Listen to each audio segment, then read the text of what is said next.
This is the Lost Man podcast, where we embrace the challenges and triumphs of being a modern man in the middle years. Join us as we explore the rugged path of growing older, wiser and bolder in a world that's constantly changing. I'm your host John. And I'm Matt, and together we'll navigate this uncharted territory with grit, humour and a whole lot of heart. Welcome back to the Lost Man podcast, episode number 007. Oh, the Bond star. Merry Christmas.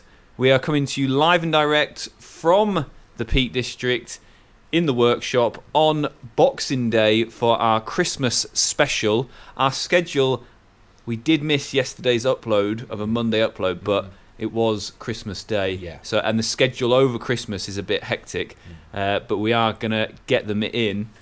So, welcome to the podcast. I do just want to say before you carry on that today's episode is a Christmas special. Yes. I might even cut this bit out and put it before this bit. Yeah. But today's episode is a Christmas special, and we're going to be talking all things Christmas that the lost man might come across. Things like, you know, who do you spend it with? Family arguments possibly, you know, presents, how much do you spend, do you even bother buying them, just generally just kind of bitting and bobbing around the Lost Man Christmas. The subject in general. You know, do you love it, do you hate it, are you a Scrooge like John, or Mr Christmas like Matt? If you are listening, it would be great if you could subscribe or follow us on whatever platform you're listening or watching on.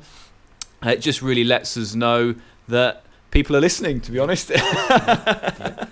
And we're not just sat in the workshop talking to ourselves. Which is probably what is the truth. Which is the truth. Yep. But if you could, and you know, do get in touch if you want to talk about any Lost Man topics. Yeah. But Merry Christmas to all the lost men out there, because we are all just lost men floating in this world, aren't we? We are. And, Merry Christmas, Johnny. Merry Christmas, Matty. And how's your week been, John? It's a good, interesting question. It's been good.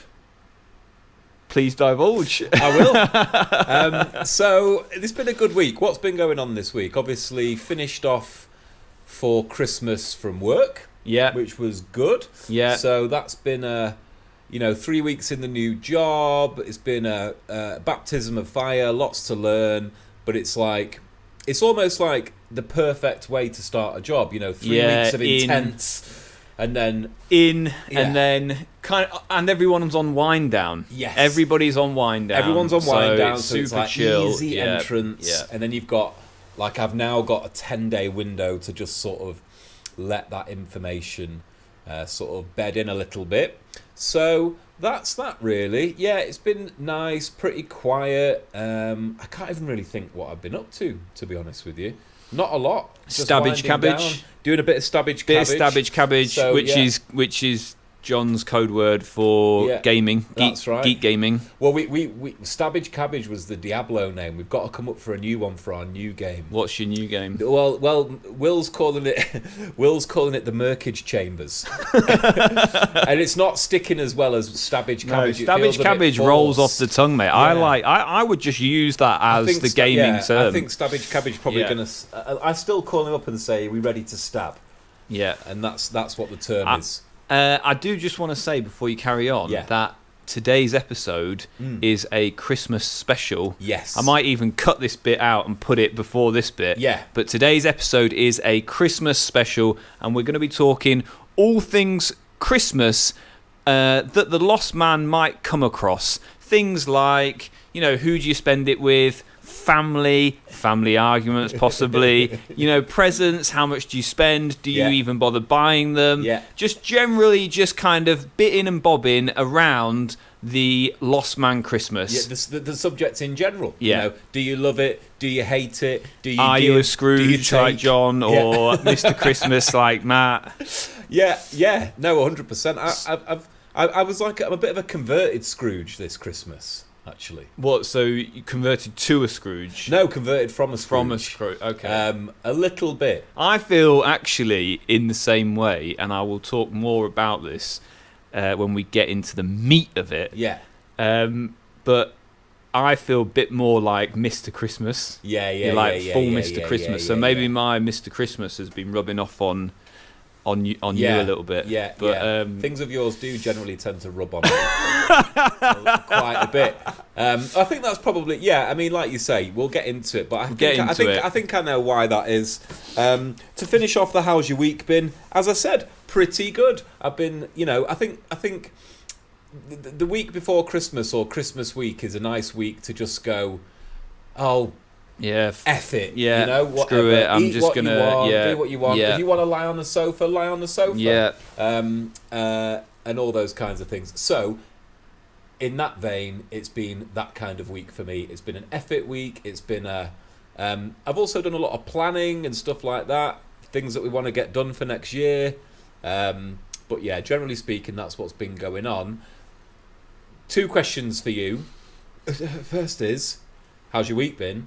And also, I would like, as would the viewers, an update. I don't think they do. An update on the Risticles. So this week, just been the build up to Christmas, really.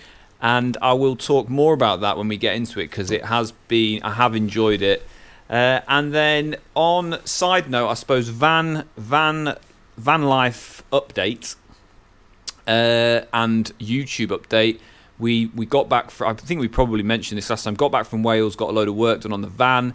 Haven't done any more work on the van, but have edited together a video about our little journey to Wales to see Rob from Volkstrek.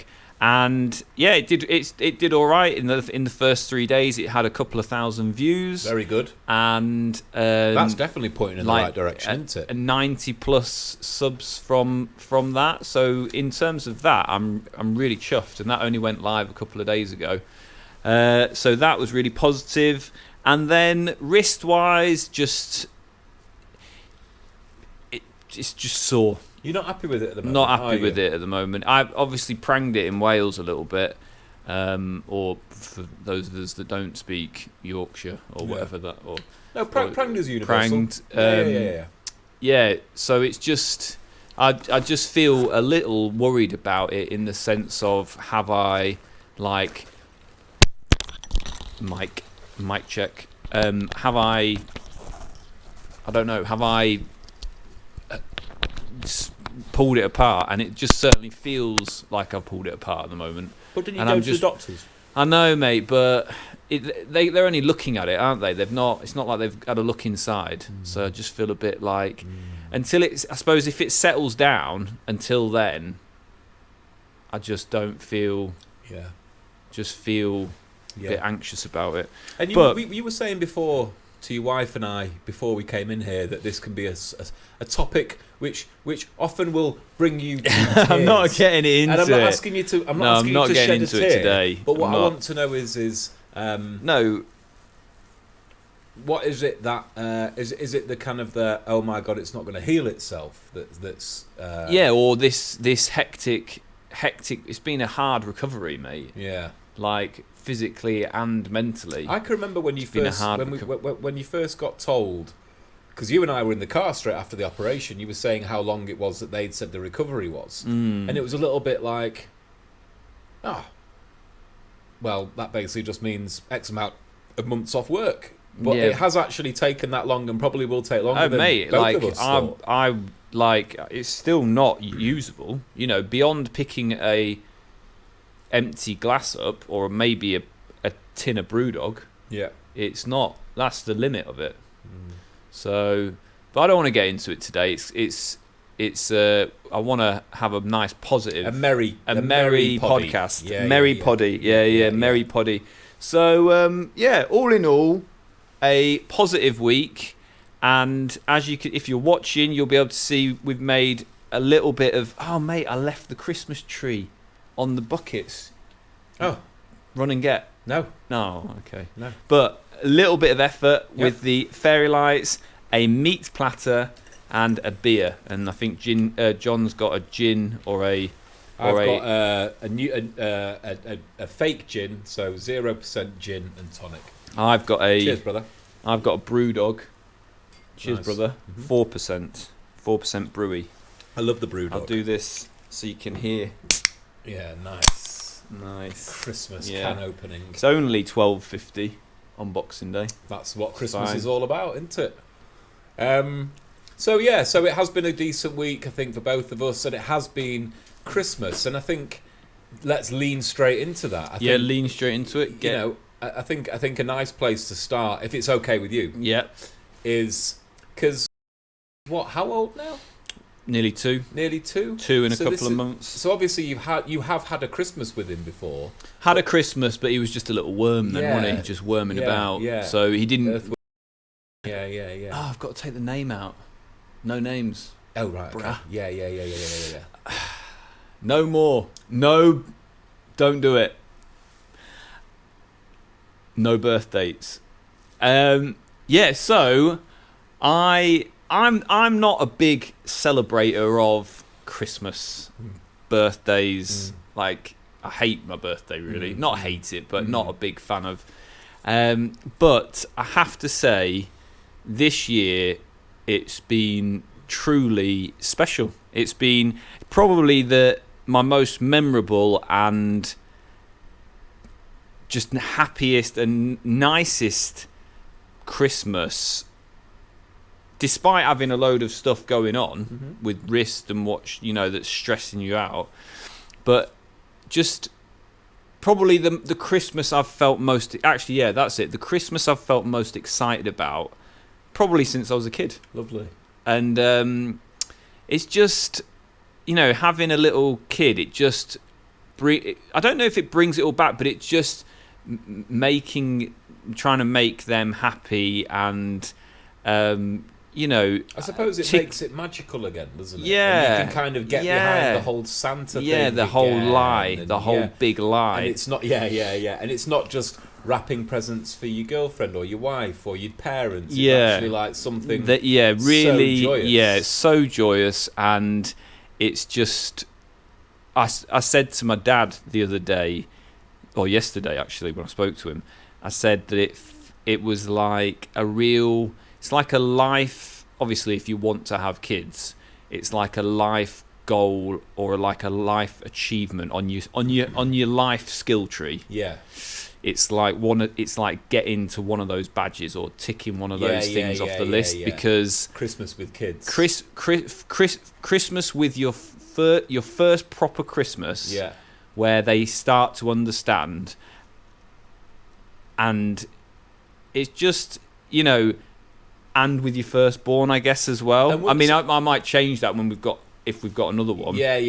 But it's just, I said to him, it's just the whole thing. Like, I'm a pretty practical person, so I was really looking forward. Jins was putting him to bed, and I was just really looking forward to him to making his present, like building a few of his gifts. So he had a little balance bike that I'd got him, and a little tractor, a little sit-on tractor, and both of those needed assembling. And she put him to bed, and I just was like, I thought I'll have a chill now. And then I was like, oh no, actually I've got to put these gifts together, and I was just super excited to put them together. And I was just thinking, this is just such a nice, like, it's a real one-off occasion. Building those gifts for the first time for your firstborn, there's just something really special. And also, I think because he's a boy, it's like things that I like, and he's a proper little boy as well. Anything with an engine, a tractor, and with wheels. He loves his bikes and all those things. And then before he went to bed, the other part of it that was just really nice was, and I guess this is different for everybody's house or however they were brought up, but we used to always, Dad used to put out with us a glass of whatever, Santa's not picky, booze, sherry or port or something, a mince pie and a carrot for Rudolph, and we got it out, and we explained that Santa's coming, and he calls Santa name. Don't matter. Name, 2 names. And we explained that the Santa was coming, and he calls him ho ho ho, And he really just understood it. And we sat him down and we said, we're going to open the fire doors, and Santa's going to come down, and he's going to leave you some presents, but we need to leave him out a mince pie and a carrot and a little glass of port, just to keep him warm and get him on his way, and keep the reindeer fed. And he got it, and he was like, ho ho ho, ho ho ho. And it just he totally. So there was a recognition from him. Total recognition. This is a he's different day of the week. Yeah, right. Super switched on, and that we explained that then he had to go to bed and go straight to sleep, and he doesn't go to sleep great. And Jins took him, and he was just pretending to go to sleep, hands over eyes for ages, and then we got him up in the morning, and we crept through, and we were like, has Santa been? And his face, and he was like, oh my God. And I'm like, we'll talk about a bit more with gifts and stuff, but I don't want to spend loads, and I don't want to spoil and have. So there was only a few gifts really.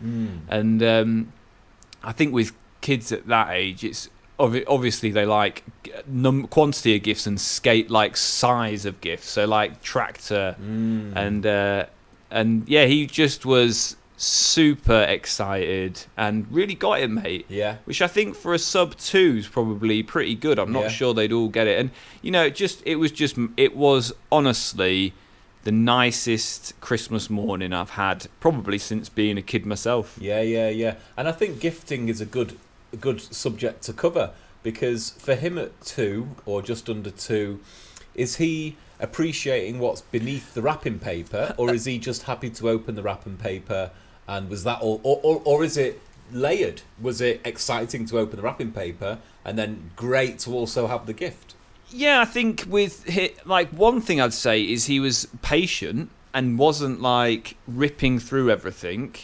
And even today, because we only opened a couple of presents, because once we opened his tractor to start with, and that was it. Yeah. He was only interested in that. He absolutely, and it was just, he just was patient and not ripping through stuff. And this morning he was he was doing his more, and he didn't. I said we've got to wait for Mummy, and he just patiently waited. So he wasn't too eager. He did actually get into it a little bit more, but he was excited in it. And as he uncovered wheels, he was like, wheel, So he was like, whoa, this is So just honestly, a truly I feel like a real life event ticked off, and truly magical. And as they get older, you enjoy more of these, because I suppose when they're a bit more wormy, worming around the floor, that it's less of this. But then as they get older, you kind of have these experiences with them. I guess you have with your firstborn, it's just your first, isn't it? The first time you've done it.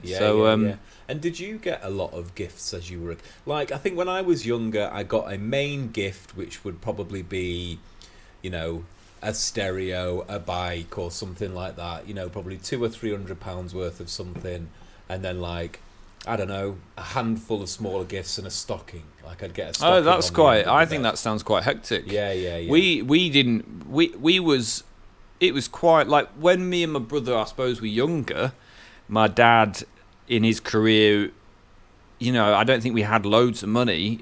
We certainly weren't poor, but at the same time, my dad came from a very working class background and really worked his way up. So when we were younger, he was trying to buy a house, and sure. So it was quite small, and that I always remember them saying about £100 limit. So and I think that's nice. It's nice to show restraint. 100%. And I tell you something that's been nice. So my nephew this year, my sister's son, he's 14 and he's got a PlayStation 5. What are they now?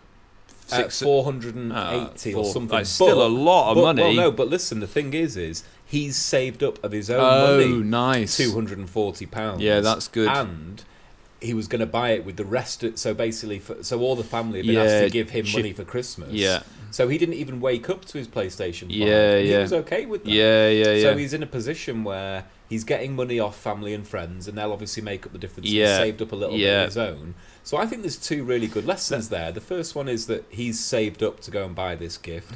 The second one is that it's not there for him on Christmas morning, so he understands the concept of like delayed gratification. You know?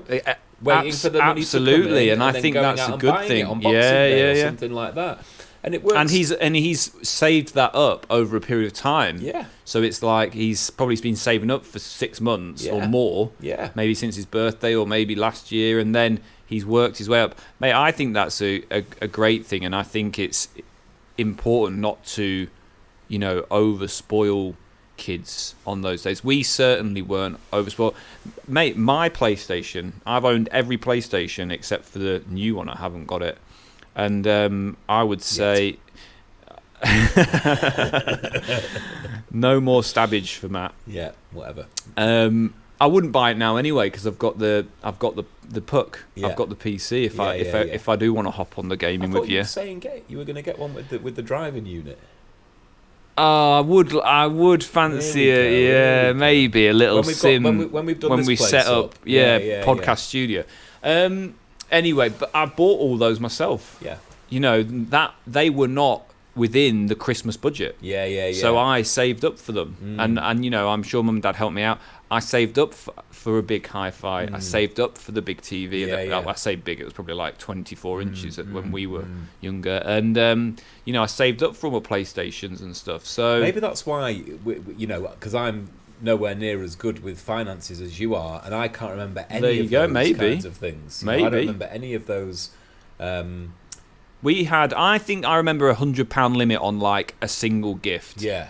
Unless I know a few bikes we had, which were maybe a bit more, but I think bikes are a great gift for kids. Oh man, and massive. It's kind of like you're going to buy them anyway, so you may as well give it to them for Christmas. But if the amount of joy someone can get out of say a bike or a scooter, or I know they're a lot cheaper, but anything that gets them out and being physical, 100%. I think. And the only other exception I would have with kids, obviously when he's older, would be if he's really into a hobby. Okay. So if he was really into mountain biking, or if he was really into, maybe a more expensive hobby or sport, I would certainly invest in that. Yeah. Because I just think there's a lot of value there. 100%. If they were like, I really want a new set of forks for my mountain bike, £800, I would be like, because I'm racing or I'm just really into it. Yeah. I would be happy to go down that route. But if it's just kind of like mindless stuff, I suppose to some degree, mate, even if they were really maybe into gaming, but actually doing something with it. So like if they were getting into like streaming and there was like maybe a career opening up for them or something like that, then maybe I would. I'm kind of mixed with gaming and kids because I think if it's like a hobby and a passion and they're looking to like monetize it or make a career in it or something like that, then I would be more supportive of it other than just like, I do think when I look back at Gran Turismo, I did 24-hour endurance races when I was 14 on GT2. Yeah. So, and I look back and I think, oh, that's not a great. Like, I wouldn't want Milado to do that. No. I think that's too much. Has to be like kind of spread out a little bit. But I don't know. I feel a bit like it's almost. I feel like that's because game consoles really started coming together as we were. Like, the world has changed so much, hasn't it, since we were kids and to where we've got to, like the technological revolution. And I feel like gaming now is something that kids are they're born into that world, and it's much more born of the fabric into of society. And I think it's like any sort of new media. When it comes out, it's like, oh, people are doing it too much and it's going to rot your brain and all those different kinds of things. But I actually think that there could be a lot of cognitive benefits to certain kinds of games. Huge cognitive. Sort of strategic games, puzzle-solving games. There's community building that goes on. I was of the opinion of oh, kids are spending too much time indoors, but I'm starting to move away from that now and think, well, actually, I wonder if there's benefits that we just don't realise yet. With that said, as with all things, moderation, 100%. I think is key. Yeah, 100%. I wanted to ask you about your Christmas. Christmas was nice. So talk us through your little so Christmas was nice, just quiet one with my dad and his wife, which was really pleasant actually. I mean, so I'm a notorious Scrooge, not really a Scrooge, but I'm a little bit like I unfortunately at this point find Christmas a little bit of an inconvenience, and also it brings back memories of feeling very alone at Christmas time. Lost man. I think that when I was sort of 16, 17, 18, 19, those years, Christmas Day on your own when your parents are not around is not a thing that you forget easily, and not to live in the past and all this kind of stuff, but I'm just making the point that there will be people out there that I'm sure can relate. So for me, it's I think there'll be loads of people out there, and I think it's great that there's this kind of like which is the case with a lot of things. This difference of not opinion, but of life, I guess. 100%. And I think it's, for the record, I did invite you for Christmas. I know, and I would have loved, loved you to have come for Christmas with us. It's a funny one, and I've obviously been for Christmas with you guys as well, and I've spoken to people about. Yeah, we have had Christmas before. We had it in lockdown. Yeah, and it's and I've had Christmas at other friends. I've had Christmas with Craig. And I had Christmas with a guy called Mark Taylor one time a few years ago, and it's lovely, and it's certainly better than spending it on your own, but it's still with you lot it's different because you're more like family. But with Craig, it was definitely like you're sort of at your mates stuck on to someone else's Christmas, and you don't feel like an inconvenience, but you feel like a bit of a charity case. So there's things like that. But Christmas for me, it's kind of I spend the first couple of weeks in December in denial, thinking, no, I'm going to have a really nice Christmas this year. I'm looking forward to it. I'm going to embrace it and get into it all. And then as it starts to get closer, I start to sort of recede a little bit and start to become a bit more, go inside my own brain a little bit more and start to sort of ruminate on things. And then when it actually came to the day yesterday, I woke up in not a very good mood, if I'm honest with you.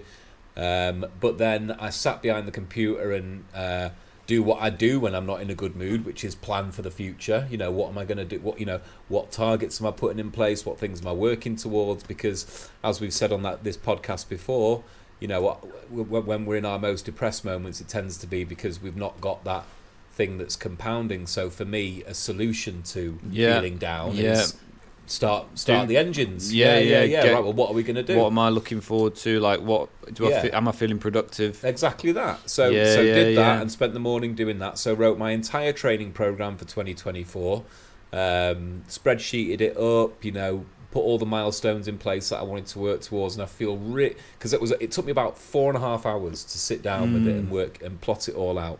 So that was I felt really accomplished having done that. And then my Christmas Day was basically going to go and spend have dinner with my dad and his wife, like I said.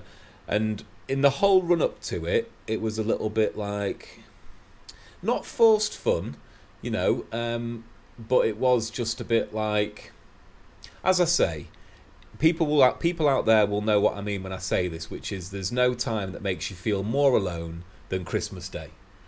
And that was how it was. And then actually I went to Dad's and had a really nice time with him. Dad, ever since so people who don't know, my dad had a near-death situation, health condition, probably about nearly 2 years ago now.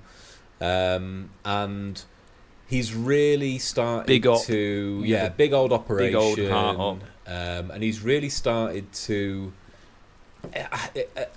It's so difficult to describe with him because he's a good bloke, but he's a very closed bloke, and he comes from a certain generation. He's a boomer in the truest sense. He was born in 1948, And I think that generation has this kind of stiff upper lip mentality, and definitely the males of it don't show emotions easily. And ever since his operation, he's definitely just started to be, for want of a better word, more pleasant to be around. More of an open book, which means for somebody like me, you know, it's easier to have a conversation with him.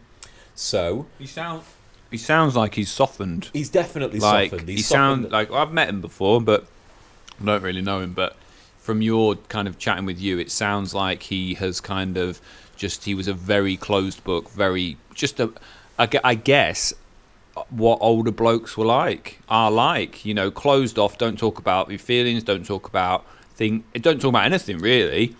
And he's a funny character. It's like I can remember going for dinner with Rick and Jen and all those guys and their family, and I showed him a picture of it, or he saw a picture of the dinner that we went for on social media, and he was like, "Who are all those people?" He said, "I don't know any of those people."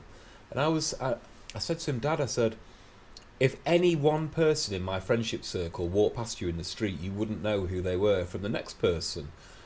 I've lived in my place now for 4 years. He's never once been round to the house, not once. So I don't know what it is with him, but that's just the way that he is. But the point is that you know, I love him to pieces, and I know that he loves me. And we sat around the table yesterday and had a good conversation. I spoke to him about, you know, how much I admired what he's done in his life. You know, he's kind of... So my dad was an engineer by trade, worked on the QE2, then went into property, and then he got offered a job at a car auctioneer's, so gave in his notice where he was working, and then the car auctioneer's job didn't come off, so he decided to go on his own and start selling cars. And this must have been when he was about 28, 29, and he's been a one-man band ever since that day. He's done relatively well out of it. He's been able to work with a product that he loves. You know, cars are his hobby as well as his profession. He's always been his own boss. He's had some really interesting trips, you know, sort of, you know, pulling up in the harbour at Monaco and watching the Grand Prix, or owning a yacht in Mallorca, or taking his son, me, to the Le Mans a couple of times when I was a kid. You know, stuff that's really cool.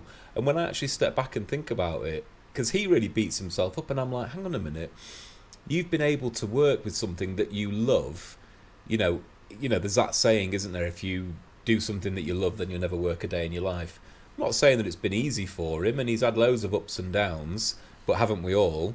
But yeah, so we spoke a little bit about that, and I just paid some gratitude forward to him that I've been thinking about, and had a good chat with his wife about old times, and it was just a real nice, wholesome. And I left thinking, because I think a lot of the negativity that I have around Christmas is basically just in my head, and when it actually comes to it, it's actually really nice and wholesome, to be honest with you. Do you know what? I would agree for myself with that, in the sense of, I think if you go into it, like, and I think in my mindset previously, it's like, oh, it's Christmas, you know, it's nice to get the missus something nice, but going into it this year with like, right, I want to put this on for little man, it was just... You know, it got me excited about it. So maybe there's a good lesson there in life, that even if you feel negatively about doing something or anything, if you try and go in with more of an open mind and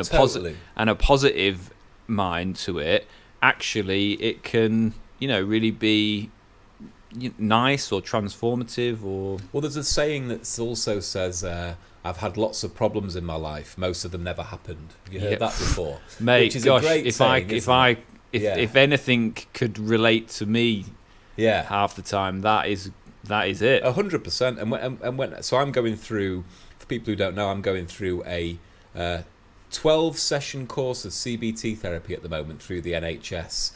And a lot of the stuff that I'm starting to really see the benefit and understand how it works.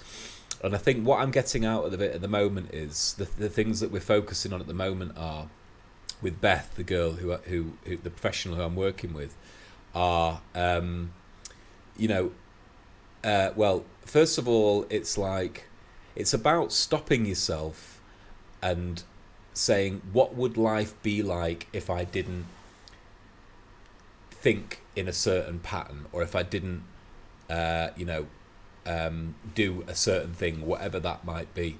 And then also this idea of acceptance. So lots of people have got challenges at it, but it's about, and it's an interesting one. So in the context for you, and the stuff that you've got going on with the wrist and the knee, not to touch on a sore point, but it's like acceptance, okay, right, well, this is what life is now, and how do I move on from here? Or if you've got a serious illness, if you're terminally ill or something like that, and like I said to Beth, I was like, well, yeah, I get it, and this is definitely something that I want to think about. I said, but it's not like a light switch acceptance, it's a process, and it's about, how do you get to that point? How do you get to the point of acceptance, whether you've been treated unfairly or something's happened to you that was unjust?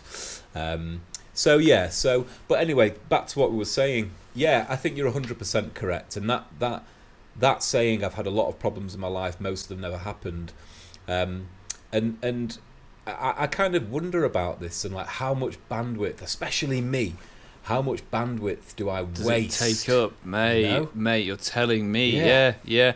But everyone has their demons, and you can't. There is no magic wand for that. No, and you also can't beat yourself up too much for it. I think the magic wand, to be honest with you, mate, is friendships and community and I also think and Christmas is a perfect opportunity to exercise some of this, because what grumpy people especially don't understand is that it is so much more rewarding to be nice and to give. And this is why charity is such an important thing, and especially at Christmas, because there's a level of satisfaction. Like when I did that Mont Blanc trip, I did it for Young Minds, and I'm going to do another one this year.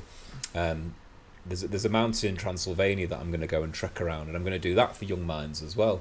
And that was that feeling of doing something, getting recognition for it, and then giving, paying it on. Like for a greater good. For a greater good. And just paying in your little seed. Yeah. And also just flicking back to your community point. Like, I think that's one reason why we've started this podcast, is we do want to create a sense of community, totally. Like Lost Man podcast community, really. Mate, charity wise, not many people know this about my wife, but she is pretty giving when it comes to charity. She's the only person that I know that always, anybody that's homeless, she always stops them. She never gives them any money. She always stops a sandwich and buys them lunch. But no, just buys them lunch, coffee and a lunch, everyone. And I just think, and this year, and she never says anything to anybody. Like I do the charity work for the local pump track, and I do tell people about it, and I'm proud of what I've done, but she does these things without telling anybody, and she does them all the time, but she does them when, like, she's always done it, even when we had not even, like, she's overdrawn by £1,000, but she still buys somebody lunch. You know what I mean? It's like, but this year she's taken it to a whole new level, and I'm just so proud of her, really. She, a lady that she knows, a lady called Maya Dudu, she and this woman in herself is a saint. Like, she runs a Christmas dinner at a church on Christmas Day for people that don't have anything, and it really makes you see, like, the level of not having anything. Like, and she runs this lunch, and I think it's grown and grown, and she's been doing it for 15 years, so it's not just a one-off thing. And she mentioned it to Gins, and she said, "Oh, I need a few bits," and so Jin's got 15 presents. I need some presents to give to people. So she got 15 presents, and Jin's did this a week ago, dropped them off, and when she was dropping it off, Maya Dudu said, "How many people are coming?" She said 100, and that she had 15 presents. So Ginny took it upon herself to provide presents for everybody that was going to this thing, and actually, just on Maya Dudu as well, this is a woman that currently isn't working because she's had 2 strokes.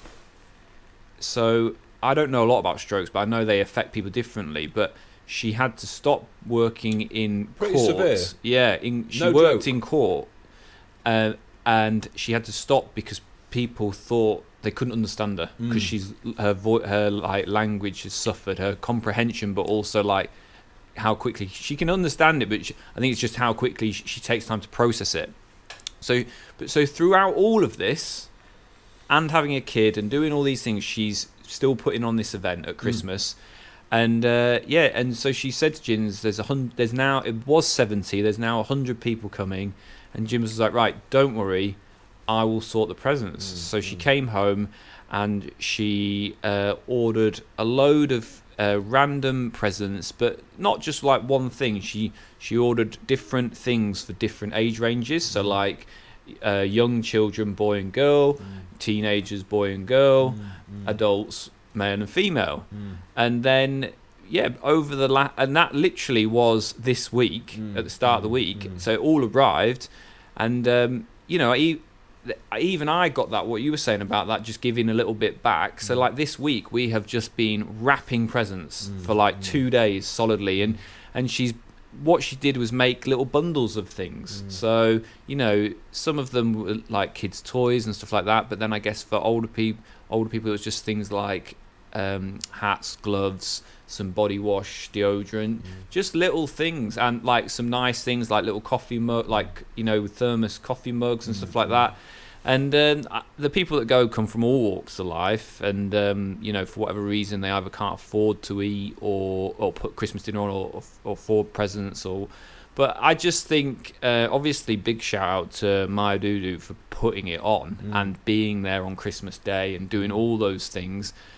It really makes you realise how fortunate a lot of us are. And big shout out to the missus who took it on herself to, and I've got to be honest, it's fully dominated this week for us. Little man actually has been poorly, so we haven't, but so we weren't missing out by not doing a few Christmassy bits we wanted to do. But we've spent pretty much the whole week kind of just sorting all of that out. I just think it's I would never think to have done that. And she's not told anybody about it. She's not done it for any reason. She's just done it because she wanted to help out. I think that's the best way to do charity, and I think charity can actually turn a little bit sickening sometimes. It can get a little bit over-facing, and well, I feel like social media has kind of made it can make it into a bit of like I'm going to this thing, here's the evidence of it. Yeah, and even before social media, it's a little bit like, things like I'm going to say something that might be a little bit controversial now, but even things like Red Nose Day and things like that, perhaps not that, because the cause is great and it's great to get as much exposure as humanly possible, and that therefore you bring in as many funds as possible. But I think that there's not very many truly selfless acts in the world, and I think if any, and I think the only truly selfless act is to actually do that, where you and I can remember playing around with this idea a couple of years ago, and I'm ashamed to say that I never actually went ahead with what my plan was, but in my head I was thinking about what it means to be a truly good person, and is everything that people do always angled towards like an agenda, what it comes back to for them or whatever? And I was, what I'm like, I was thinking deeply about this stuff, and I was like, right, well, the only truly selfless act is to do something charitable and tell absolutely no. So my plan was, thinking about the homeless people, I was like, well, when you actually talk to people who look out for the homeless people, what they say is but the most important thing for those people is things like underwear and socks. Yeah, well, this is it. This is it, mate. So I was, in my head, I was like, right, well, what I'll do is on the 25th of every month, I'll buy a packet of underwear and a packet of socks, and I'll drive to a random city in the UK and just drive around and just pick at random somebody who's living out on the streets, and just say nothing, go over to them, have a chat with them, give them this socks, this underwear, then go away and tell absolutely nobody about it. And as I say, I'm ashamed to say that I never actually did it, but I think that the point still makes sense, which is that, there's something really pure about that, and there probably isn't any other selfless act. I think doing stuff like that, I think that's why Jins always likes to buy a sandwich for people, is because that's how I you do it. see you don't see the impact, but for she doesn't like to Red Nose Day. It does raise a lot of money, but there's always little elements of controversy about how is that money spent. Yeah, people that manage those big charities are on big salaries. Exactly. And it's like, oh yeah, but we need competitive. We need a competitive salary to get somebody that can drive that business or what they call like non-profit forward. So there's always that element of for Red Nose Day or other things, if you give 20 quid, how much of that is actually going to the good cause? Yeah. And I would say, and I suppose that's kind of like the same as my the pump track.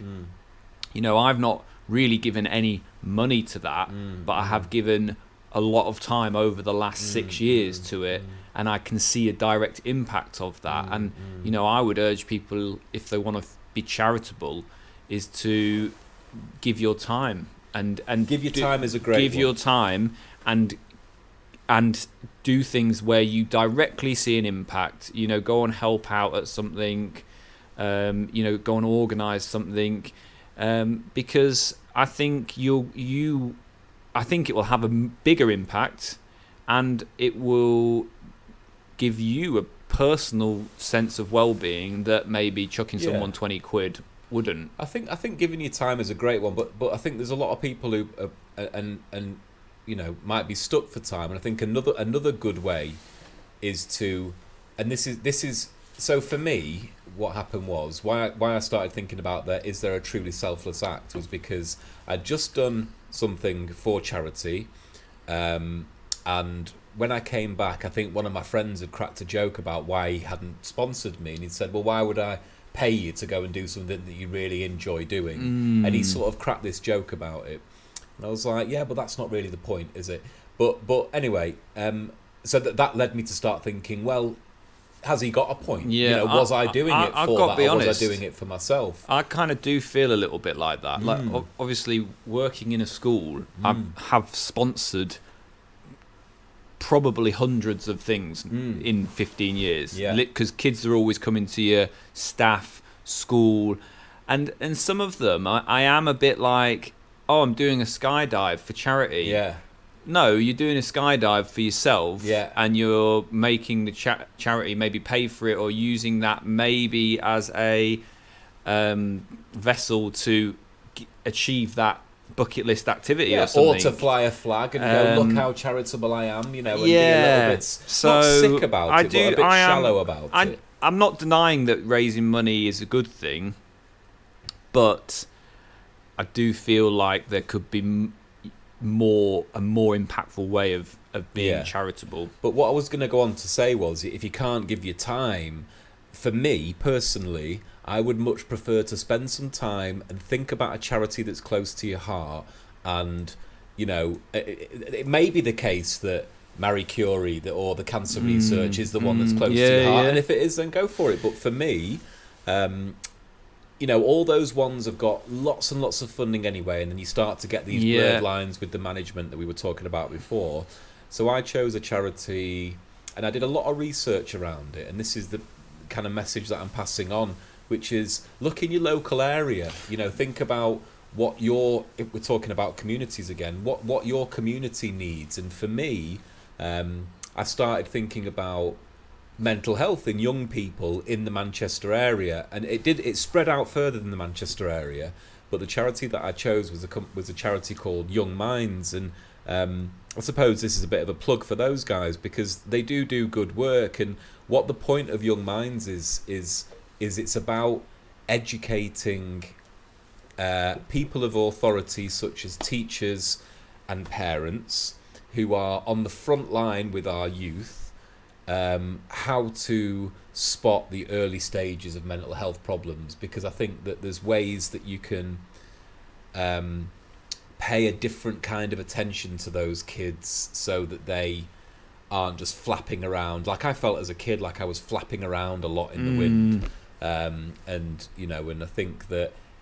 I think that's a really good message to be able to, especially, you're a teacher. If you had more support around how you could, and obviously you're very busy, if you had more support around ways that you could either spot things in the kid or spot things at home that would be beneficial and would create some kind of a structure for that kid to grow up more. I suppose training, and then a resource in school with somebody that or time. Like you have a form where you're supposed to be taking a pastoral role with kids, but then you see them for 20 minutes a day and you're expected to be their point of contact. I think investing in local community, even if you want to give money to causes in your local area. That's what I'm saying. Much more. Yeah, there's an interesting sort of gem in there, isn't there? This idea of community, and when we think about the world today, like everything's on such a massive scale beyond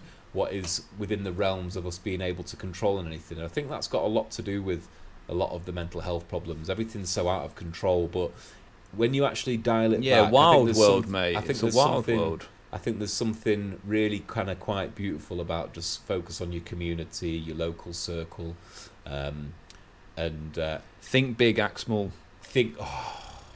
God, just stole that. I've just stole that, mate. Think big, act small. Should we chunk into a few little Christmas topics as well then? I mean, I know we're on Christmas. You go, mate. Pick one of our Christmas topics. Well, I think we've covered quite a bit. Let's do quickly Christmas music. Hate, love, despise. We have been Christmased up, tree in on the 2nd of December. Nope. Christmas songs every day. Hate it. John. Hate it. I hate it, and I think it's because I don't hate it. I think just this year in particular, there was one day where I went into work and it was the same 8 Christmas songs on repeat for 7.5 hours, and I think by the end of that day I was like, I don't ever want to hear another Christmas song again. Yeah, that does remind me of when I used to work in retail, to be fair, and you literally, like Gap, mate. Gap, when I was 17, was the worst shop for tunes, because they had like 10 songs on repeat for like 3 months. Yeah. And then they got a new CD from... shocking. So, I hate Christmas songs. You love Christmas songs. Leave a comment in the chat. Let us know what you think of Christmas songs. On to the next quickfire topic. Christmas dinners. Does it have to be turkey? I had beef last night. Hate turkey. Discuss. Hate turkey. Hate turkey. I'll say it again. Hate turkey. It's dry. Mm-hmm. You can't cook a turkey well. Mm-hmm. You can't cook them well because they taste like shit anyway. Okay. They don't taste like anything. Mm-hmm. I'd rather a chicken than a turkey. Yeah. They're always dry. Mm-hmm. My father-in-law is Mr. Meat. Mm-hmm. He's a beast. Mm-hmm. And even he can't cook a turkey well, right, in my opinion. Okay. I just don't... They're not Hope nice. You heard that, Dennis. There's no... Not listening. Definitely not listening. There's no flavour in it.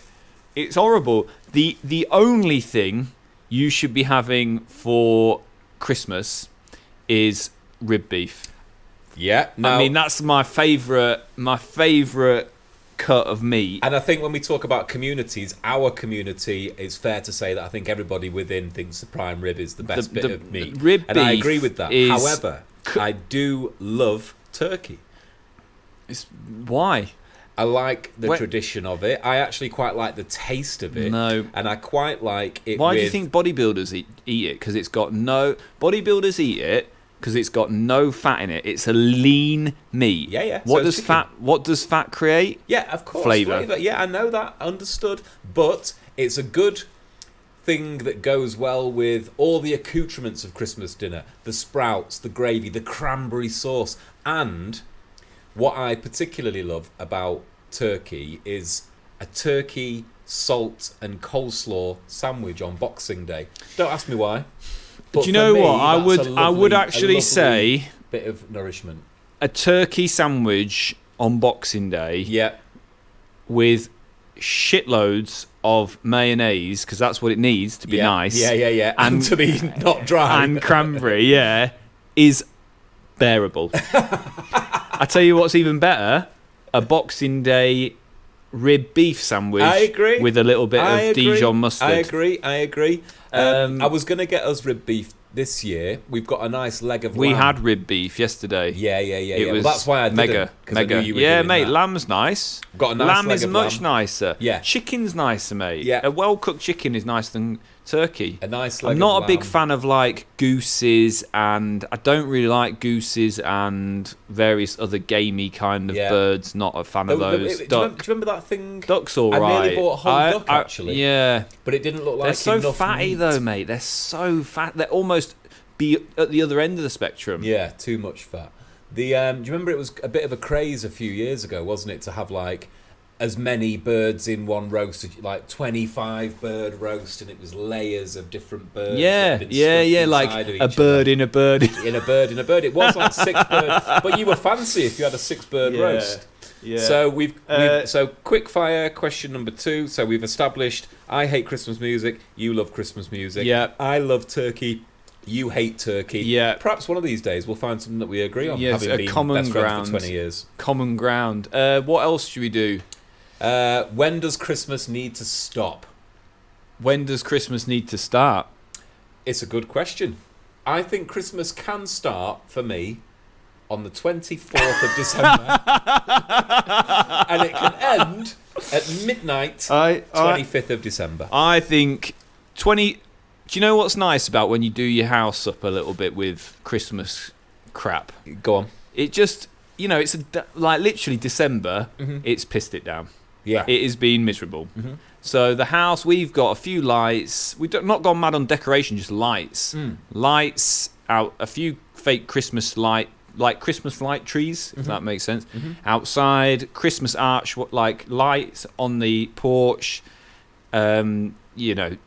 It's just nice. I like it. 1st of December, get them up, get festive, enjoy the period. And then I think it ends, I would say, New Year's kind of. I think tear it down New Year's Day or the day after. It's not tear it down. But it looks miserable, mate, when you tear it down. Like we don't go mad with decorations, but the house looks bare. See, I tend to disagree a little bit. I like the idea of the lights up on New Year's Eve, but for me, New Year, which is something that we'll do a New Year's episode next week. I think the next epi will be New Year. New Year is the best time. Like conversely, Christmas is probably one of the most difficult times of year for me at this point. But conversely, New Year, and I'm not talking about New Year's Eve and going out on I'm talking about what New Year represents. The sort of the hard reset, and all the opportunity that lies ahead of you. I absolutely love New Year. Podcast coming soon. What else should we do? Let's do. These are fun. These little topics. Let's do gifts. Let's do. So gifts for me this year. Obviously, we bought Benji. Not gone full crazy with that. I tried to keep it as lean as possible, but you do see it. And I've only bought things he likes, but I have seen it's like, oh, okay, we'll get him that. And the other thing I mentioned to the missus today was that we hadn't bought him anything electronic. Okay. Except I didn't know the tractor had a little like horn or like lights and a few noises. I didn't even know that. But we've gone pretty like analog. Yeah. So little train set, a few bits of Lego, and the tractor pretty much. So I'm a big fan. Because of the practicalness. I like the building. Yeah. I've been amped about building various things with him. So, and then in years gone by, me and the missus have done no gifts. Yeah. When we've been skint, what's the point in putting yourself in debt to buy stuff that necessarily you don't want or need or whatever? And there's been, when we've been doing house projects and we've been spending all our money on the house, investing it on our house, we haven't bought gifts. Yeah. This year we did. This year we did like £100 limit, and we usually put a limit on it for each other, and then family-wise, last few years with my family, we've done like a Secret Santa, not including kids, for the adults. This year, I think everybody was feeling the pinch, mate, us included. So we actually. It was like a common family trend for my side of the family that we just did no Secret Santa. We just bought for the kids, and although my mum and dad were like a bit miffed because they did want to do Secret Santa, so I have got them a little summit. But again, not going crazy, Yeah. Like, I don't think Dad will listen to this, or he'll have received it when he does. So I just got him a subscription to a magazine that he wanted. Yeah. But I also like to buy. Me and you usually do gifts. Yeah. But we said this year, no gifts. No gifts. Save our money. I think everybody's feeling the pinch. I've done absolutely. I've not bought one Christmas gift this year. You bought meat today. I bought the meat today. Well, I tell a lie. I gave my mum a voucher for. It was a really just whack present. I received something in the post from her, and I was like, "Oh, I better get her something." So send her an Amazon gift voucher. I'll buy my nephew a present. But in years gone by, I'm actually really quite a generous gifting you person. are, mate. I feel like you've out-gifted me on numerous occasions. But I absolutely hate receiving gifts, mate. I'm because so bad. I like get quite awkward about it, mate. I feel a little bit like so it's sort of like my poker face. If you give me a gift that I don't like, or don't, I like to give practical gifts, and I like to receive practical gifts. Yeah. And I don't like gifts that you feel like they've wasted their money or you're wasting. Like just tat or and I feel like I've got the worst poker face. So if you give me something, if I like it or not. And I just I think I'm getting better at putting a poker face on. Although I think people are just getting better at buying me, not trying to overcomplicate it and being like boxers, boom, happy with that. Yeah. My dad got me a good gift where he's bought me like a Hawaiian shirt which has got old Monaco Grand Prix, Monza Grand Prix, like the old posters on it, and he's bought one for himself as well, and it was just a jokey gift, but it's my 40th. That's actually quite a nice gift, that. I mean, I'll never wear it, but it's my 40th in March. Wear it on the podcast. I was going to wear it today. Mate, you should have worn it. But I thought to myself, do you know what, that'll be a nice thing at my 40th party, that I'll wear it and my dad will wear it, and it'll just be a nice thing to have on. So that's me as a gifter. I love buying gifts for people. Generally tend to spend more than I should, and I love gifting to people. But I don't like. Yeah, I'm the same, mate. I don't like receiving.